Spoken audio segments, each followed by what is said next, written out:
Pernah gak ketika sholat lupa sujud, atau lupa ruku, atau lupa baca Fatihah, atau lupa kunut, atau lupa membaca surah setelah membaca Al-Fatihah?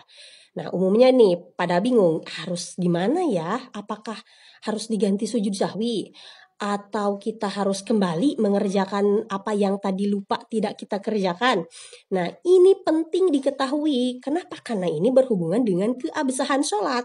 Karena di dalam sholat itu tidak semuanya harus diganti dengan sujud sahwi. Macam-macam. Karena di dalam sholat itu ketika ada sesuatu yang ditinggalkan, itu jenisnya ada 3. Saya ambil rujukan dari kitab Fathul Qorib. Wal matruku minas sholati salah satu asya'a fardun wa sunnatun wa hayatun. Yang ditinggalkan di dalam sholat itu ada 3.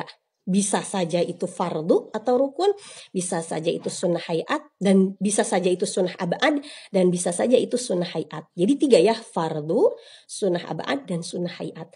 Dan masing-masing ini kita harus tahu mana sih yang termasuk rukun, mana sih yang termasuk sunnah abad, mana sih yang termasuk sunnah hayat. Karena tindakannya itu beda. Kalau kita salah dalam tindakannya, nanti bisa-bisa sholat kita malah batal dan tidak sah. Makanya wajib dipelajari, share gitu ya kepada teman-teman yang belum tahu nih. Dan simak sampai akhir. Nah, untuk pembahasan yang pertama, kalau yang ditinggalkan itu yang fardu. Yang fardu itu apa sih contohnya? Contoh membaca Al-Fatihah, itu hukumnya fardu, termasuk rukun sholat. Kita lupa baca Al-Fatihah. Kemudian kita ingat pas lagi sujud, apa yang harus dilakukan? Yang harus dilakukan ketika kita lupa meninggalkan rukun, maka kita wajib kembali kepada rukun tersebut. Kita lagi sujud, ingat, oh tadi saya gak baca Fatihah. Ya berdiri langsung berdiri dan langsung baca Al-Fatihah. Jangan malah dilanjutin rokaatnya. Kalau tetap dilanjutin ya batal sholatnya. Kita harus kembali kepada berdiri langsung membaca Al-Fatihah. Karena ini rukun ya. Rukun itu tidak boleh ditinggalkan di dalam sholat. Ya, kalau ingat pas sujud, kembali lagi berdiri baca Al-Fatihah. Dan nanti sebelum salam, sunnah sujud sahwi. Jadi 2 ya. Kembali kepada berdiri, baca Fatihah atau rukun yang ditinggalkan, nanti sebelum salam sunnah sujud sahwi. Kemudian gimana kalau ingat baca Fatihahnya ini, belum baca Fatihah ini, pas lagi baca Fatihah di rakaat kedua? Apakah saya harus kembali lagi kepada Al-Fatihah? Saya kan lagi baca Al-Fatihah. Ya tak perlu kembali kan, lagi baca Al-Fatihahnya. Apa yang harus dilakukan? Maka lanjutkan sholatnya. Nanti sebelum salam tambah 1 rakaat. Kenapa ditambah 1 rakaat? Karena rakaat yang pertama yang tanpa Al-Fatihah itu tidak dihitung gitu, sehingga harus menambah 1 rakaat. Dan nanti sebelum salam sunnah sujud sahwi.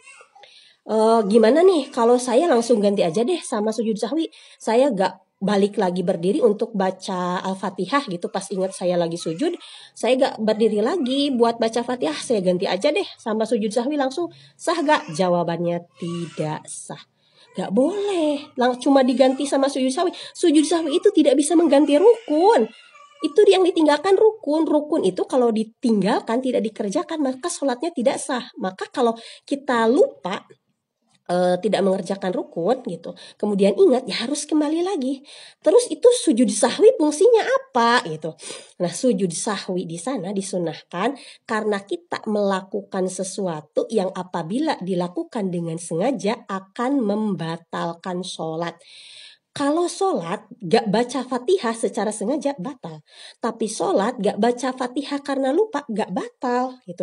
Tapi kita harus kembali kepada membaca Al-Fatihah tersebut dan nanti sunnah sujud sahwi. Jadi sujud sahwi ini karena kita meninggalkan rukun yang apabila kita sengaja meninggalkan rukun itu batal. Nah itu ya, jadi bukan kita langsung ganti aja deh sama sujud sahwi. Tidak boleh. Sujud sahwi tidak bisa mengganti rukun dalam sholat. Terus pertanyaan lagi, gimana kalau misalkan saya tuh kembali ke Al-Fatihah gitu. Tapi sebelum salam saya tidak sujud sahwi. Apakah sholat saya sah? Sholatnya sah. Karena sujud sahwi di sini hukumnya sunnah, bukan wajib. Jadi kalau tidak dikerjakan ya tidak apa-apa. Sholat tetap sah tapi tidak dapat pahala sunnah. Nah, untuk lanjutannya ya, pembahasan yang kedua, kalau yang ditinggalkan sunnah abad gimana? Kalau yang ditinggalkan sunnah hayat itu yang ketiga gimana? Akan saya bahas pada video yang selanjutnya.